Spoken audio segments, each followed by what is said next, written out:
Cutting down trees has been proven disastrous to the environment over the years, while planting more is a step towards environmental conservation. But imagine planting trees that are said to be competing with crops for water consumption. It is the argument over which environmentalists flexed muscles with regard to planting of eucalyptus trees. In 1992, when we had the forest rehabilitation program, there were such concerns as the ones we are raising now. So government decided to host a conference. If we are to avoid drought and fight food insecurity, the issue of planting eucalyptus, fighting against the planting of eucalyptus should begin today. Eucalyptus is not the devil in terms of water taking, which we are alleging it to be. It was actually discovered that it takes less water than even matoke. This was during the launch of the program for implementation of the Paris Agreement on climate change in Mbale. People want to plant something to take somebody to school, for his children, and for those who are yet to come. But it also depends on the size of land you have. That is why growing eucalyptus is only because of economic factor. So it would be better we have an alternative way of integrating perhaps eucalyptus with some other trees. Eucalyptus or no eucalyptus, all that needs to be done is intensifying awareness campaigns in mitigating the effects of climate change.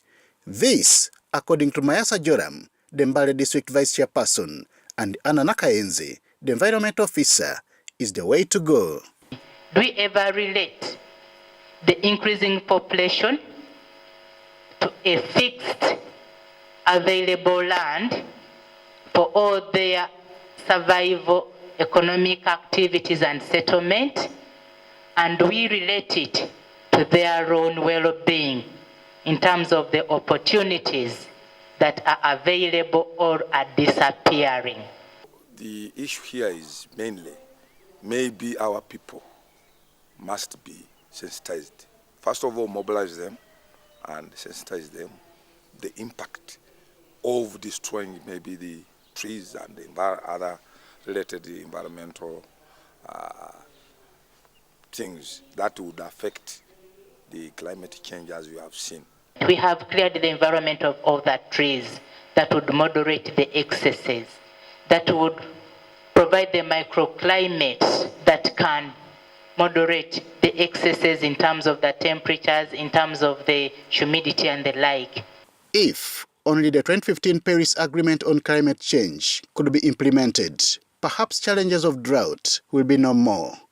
Coalition for Sustainable Development is the architect behind its implementation in Uganda. Countries have to provide funds for climate change activities beyond ODM, overseas development assistance, that each country does bilaterally by helping Uganda, say Norway helping Uganda or China helping Uganda. It should be beyond specifically targeting activities related to climate change. The region, as East Africa, is in tandem with what has been agreed within this framework. So as I see, the activities are more or less collective most of the time. They're about capacity building and they're about information. The 2015 Paris Agreement is a legally binding framework for an internationally coordinated effort to tackle climate change. It was adopted on the 12th of December 2015 by 196 parties to the United Nations Framework Convention on Climate Change, including East Africa. Henry Okrut, UBC.